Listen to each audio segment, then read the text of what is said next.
King. Thanks for meeting again. Yeah, you too. Today. Please have a seat. I know we had our brief conversation through email. I just want to make sure we're on the same page. The purpose of my meeting here today, is just to get to know your shipping needs and the costs and the structure that you have when you ship out your products. And I just really want to get to know the hot button issues that you're concerned with your current carriers, but also what the Unishippers team and myself and our support staff can do for you. Is the 20 minutes we have set aside still good for you? Yeah, that'll work. All right. And is there anything else that I didn't mention just now that you absolutely need addressed today? Not that I can think of, but I'm sure something will come up. All right, great. Well, so to begin, if you had to identify, I know we talked on the phone a little bit, your main concern with your current carrier. I know you use FedEx and you're really happy and you're concerned about how you work your costs into your shipping and into the price of goods. Mm-hmm. What other three concerns or the three main issues that you have with your carrier? I think my biggest issue is the way that the commodity is constantly being reclassed.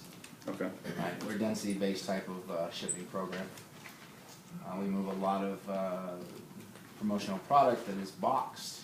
Some of it's, let's see here, styrofoam, foamy type stuff, so this is really light, right? You've got the heavy stuff, okay? You've got coffee mugs, you've got your water bottles, I mean, it just depends.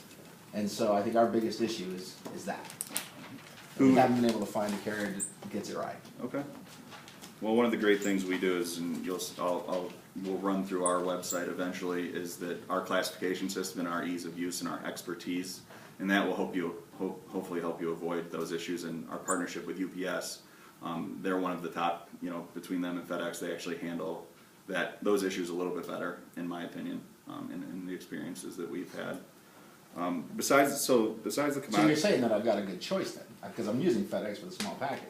Well, I'm saying that that UPS does it better, and they won't have nearly as many issues with the classification. And my expertise and my team's expertise, if you tell me the density, the weight of your box, I'm experienced in LTL freight and parcel freight. I can do the formula for you.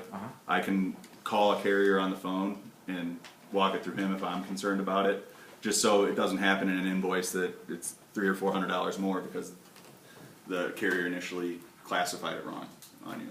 Because I know that I've had a couple customers that have started to use that, or that had happened to them previously. The carrier has been kind of, Well, that the mistakes happen, but consistently over time, if the classification issue keeps coming up, it's a situation and it's a problem, and I think we address it better than anyone else. Okay, we'll see. So if you had to lay out, how often are you shipping LTL per week?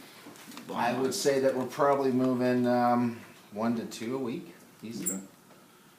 And I know we talked about this on the phone, but this is your only location, correct? Yeah, that's right. And I know you only have about 10 people in the office, and everything's on your plate for the shipping and everything, isn't it? Definitely. All right. Definitely. Yeah, I mean, I've got a nephew working for me in the back office, and I've got a sister who's part owner. She's never here. Yeah. Who's your primary carrier for LTL freight? LTL freight, we go with anybody that we can get a good price with. Okay. I would say that the one that shows up the most would be, you've got Conway and Saya, who are sharing that kind of responsibility. Great. Well, I'll run through it, but we have a partnership with over 30 LTL carriers, and we'll be able to service you. And the ease of use that we have, and our price is extremely competitive because of, as I mentioned before, we bundle 50,000 customers together with our LTL carriers as well as our relationship with UPS. How often do you ship with UPS? Is it daily? We don't ship with UPS. Or I'm sorry, do you ship parcel with FedEx? Okay. That one's a daily shipment. Daily? Yeah. Do you ever ship anything air or? No, most of it's ground. Ground? Most of it's ground, yeah. I mean, Okay. we'll ship a letter or two, our customers or our vendors, and then most of it's ground. Because it's urgencies. If it's urgent, usually it's going on a pallet because it's a bulk order. Okay. But we do, I guess we shipped a coffee, we just recently shipped a coffee set of 1 box, 24, to a customer who wanted to have a meeting and give it to all their employees that were going to be there at the meeting. So, those are the types of orders we get. and they go right online, place the order, and then off it goes. All right, so is all your shipping through your online, or do you get phone calls in and to your office to order product and do phone too? We'll get emails and phone calls as well. All right, great. Sure. Yeah, just talking over with you right now, it's become, you know, I didn't realize how cumbersome my day is just, you know, taken by it, so. Yeah, that's even great. the minutes I'm spending with you here, my head's going, No, oh, I'm gonna do this. I understand it, and I appreciate your time. I know all your time is valuable. Mm-hmm. But what's great is our process through our website and through our freight manager, and we'll discuss this more in depth later on. We'll hopefully ease that time off your burden because it's a very easy, simple onboarding process to learn it. And then once you learn it, it's just typing in the shipment, where it's going, and boom. So I gotta learn something new. You learn something new, but in the long run, it's going to make your processes on a daily basis a lot easier. Probably wouldn't take more than 20 minutes to learn the process. And then if you do ever have any issues, I'm one phone call away. Okay. And our support staff is always there. If you can't get a hold of me, you'll never get a voicemail. So you're saying that we could call somebody right now and they'd answer the phone? Yeah, Oh, wow. yeah. We have a 1-800 or a corporate number that someone will always be available. Oh, So plus, I'll give you my cell phone number. got it. So I know, talking about the classification, does that go to your invoices? Is that where you find that problem occurs? Like you get an invoice and the classification is completely wrong? Yeah, well, because of the density factor, Mhm. you know, we'll classify it based on the NMFC code, Mhm. and then they come back and tell us, well, that was the wrong NMFC code, here's the class for the product. And then- After they ship it? Yeah, and so now we're another $150 Yep. on the shipment, or whatever the, you know, reclass is, so. And it gets annoying. Yeah. Actually, but it almost seems like it's something we're doing wrong, Mhm. because it hasn't just happened with one carrier, but, I mean, I've done a lot of research in how to move this product, even, you know, I used to work for another company, that's how most Yeah. companies start, right? Yeah. So, yeah, I don't think I'm doing anything wrong, but I constantly have to, you know, negotiate the fact that I ain't. I understand, and I'll always be there that if it is something you're doing, which it doesn't seem to me that it is, but I might be able to spot it because I'm always going to be available to you. But it seems like it might be something that we can just solve and do away with completely because I haven't had. Freeze. Oh, okay. I'm going to help you for a second. Yeah. He's leading you down. He keeps talking about he's making mistakes Yeah. and having to fight the carriers, and you're there to help him and back him up. But what you can do is get him set up on Freight Manager and load things in with master items. Master assuming items? that's what you're talking about. Okay. Okay. So you can go into Freight Yeah, I didn't Manager, know about that. load in their typical products that they're shipping. Okay. Put them in at the right freight classes. You can spend, you know, half an hour going through his warehouse, seeing what he's got, Okay. looking up NMFCs, make sure that he buys it, and Okay. he says it's the right MMFC. That you can get it set up so he won't make mistakes on the front end, and that way there's less questions on the back end. Okay. That way you have to do it. Okay.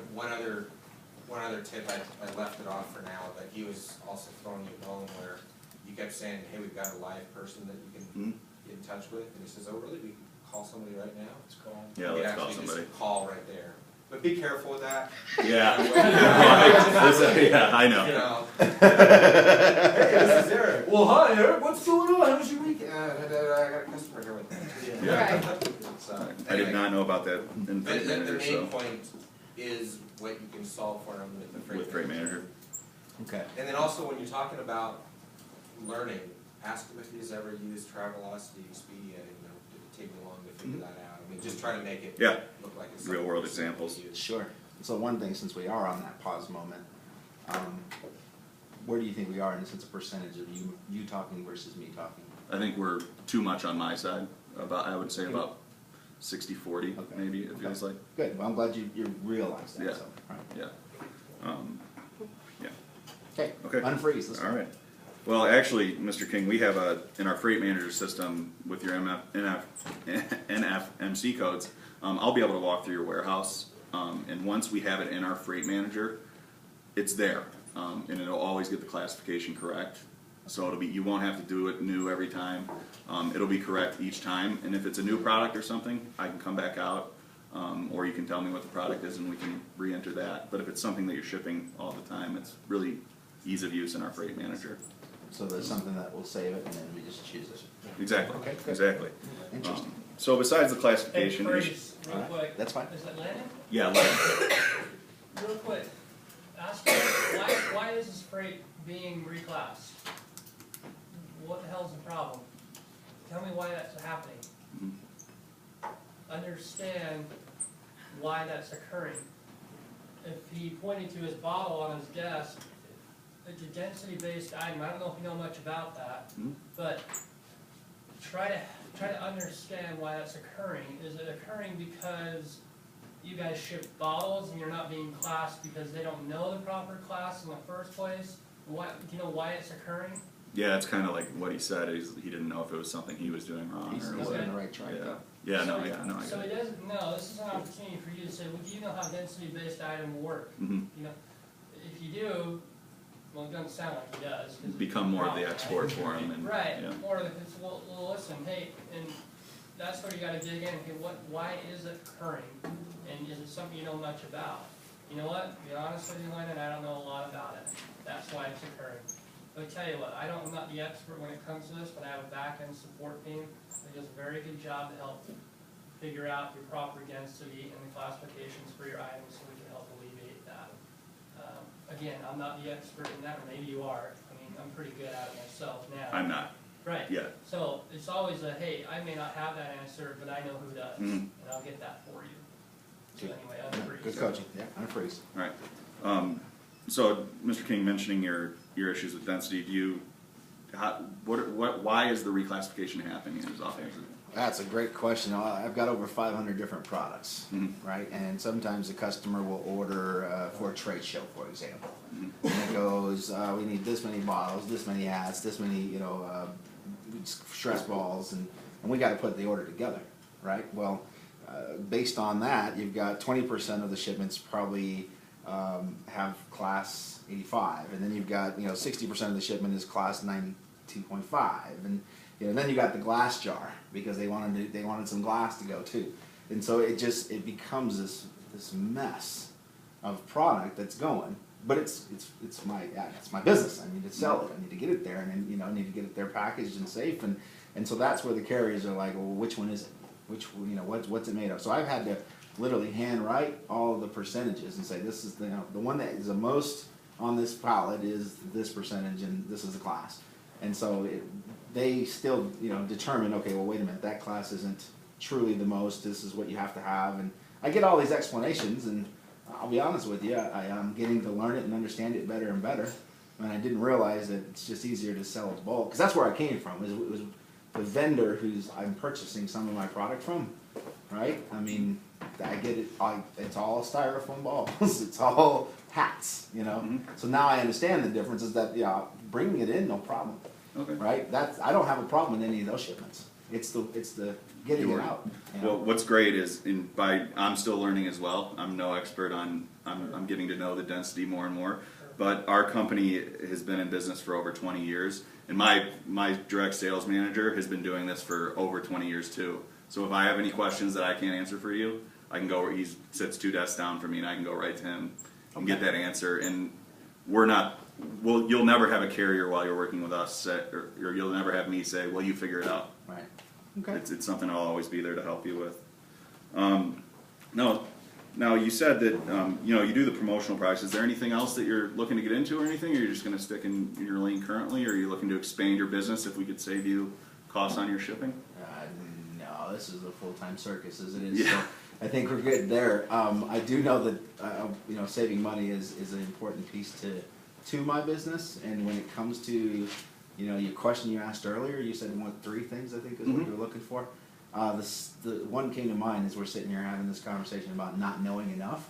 But what I do know is that there's the cost of freight has to be part of my charge to the customer. And so maybe you or your boss can help me figure that out. But I'm constantly having to re-invoice my customers because of the mistakes that are happening. So just if you got any insight, I'd love to hear it.